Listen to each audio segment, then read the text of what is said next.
Share बाजार में सिर्फ शेयर के भाव बढ़ने से ही कमाई नहीं होती दोस्तों। असली मजा तो तब आता है जब प्रमोटर्स अपनी जेब से मुनाफे का हिस्सा आपके बैंक अकाउंट में भेजते हैं।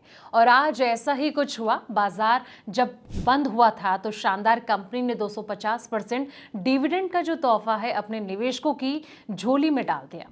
अगर आप भी जानना चाहते दोस्तों कि इस फ्री की कमाई के हकदार आप हैं या फिर नहीं, और किस तारीख से पहले ये शेयर जो हैं आपके डीमैट अकाउंट में होना चाहिए, तो हमारी ये स्पेशल रिपोर्ट जो है उसको बिल्कुल भी मिस मत कीजिए।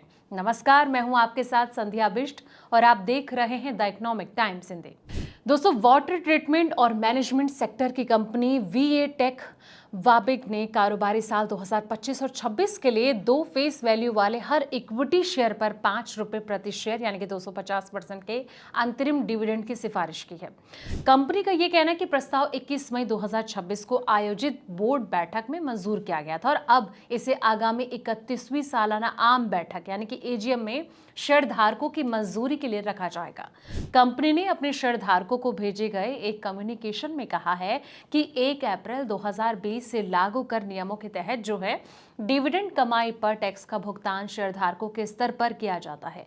आयकर अधिनियम 2025 और साथ ही वित्त अधिनियम 2026 के प्रावधानों के अनुसार डिविडेंड की जो कमाई है वो शेयरधारकों के हाथों में टैक्सेबल रहेगी। दोस्तों, वीए टेक विभाग का ये कहना है कि जिन शेयरों के ईमेल आईडी कंपनी या फिर डिपॉजिटरी के रिकॉर्ड में रजिस्टर्ड हैं उन्हें टीडीएस से छूट का दावा करने के लिए जरूरी दस्तावेज जो हैं और प्रक्रिया संबंधी विस्तृत जानकारी भेजी जा रही है।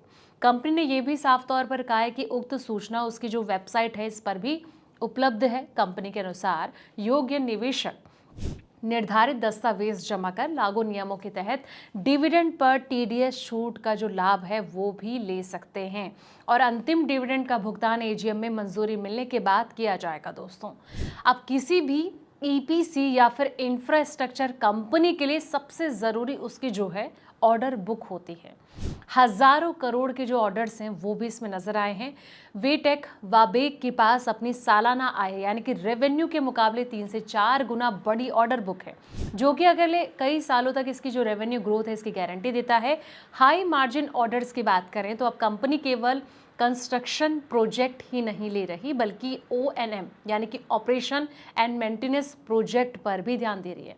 और ओएनएम बिजनेस में मार्जिन बहुत ज़्यादा होता है और इसके जो कंपनी को हर साल बधाई जो कमाई होती है।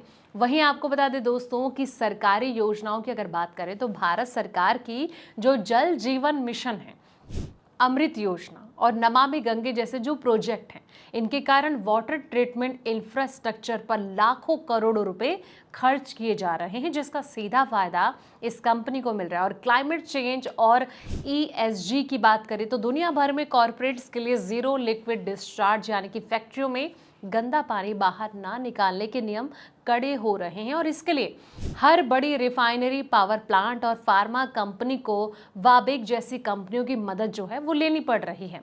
ये जो प्रोजेक्ट है बेस्ड बिजनेस है और सरकारी प्रोजेक्ट्स में देरी होना या फिर कमोडिटी जैसे कि स्टील हो गया, सीमेंट हो गया, इसके दाम बढ़ना इसके मार्जिन पर असर डाल सकता है। दोस्तों, ऐसे में आपको बता दें कि शेयर में अगर आप निवेश करना चाहते हैं तो शॉर्ट टर्म ट्रेडिंग के बजाय 3 से 5 साल के नजरिए यानी कि लॉन्ग टर्म हॉरिजन के साथ चलें और हर बड़ी गिरावट पर इसे धीरे धीरे एसआईपी मोड में पोर्टफोलियो में जोड़ना एक स्मार्ट रणनीति हो सकती है। इसलिए जब भी आप ऐसे स्टॉक में दाव लगाएं तो एक बार अपने फाइनेंशियल एडवाइजर से जरूर सलाह लें। फिलहाल इस रिपोर्ट में इतना ही। ऐसे ही पल पल के अपडेट्स के लिए आप देखते रहें द इकोनॉमिक टाइम्स हिंदी।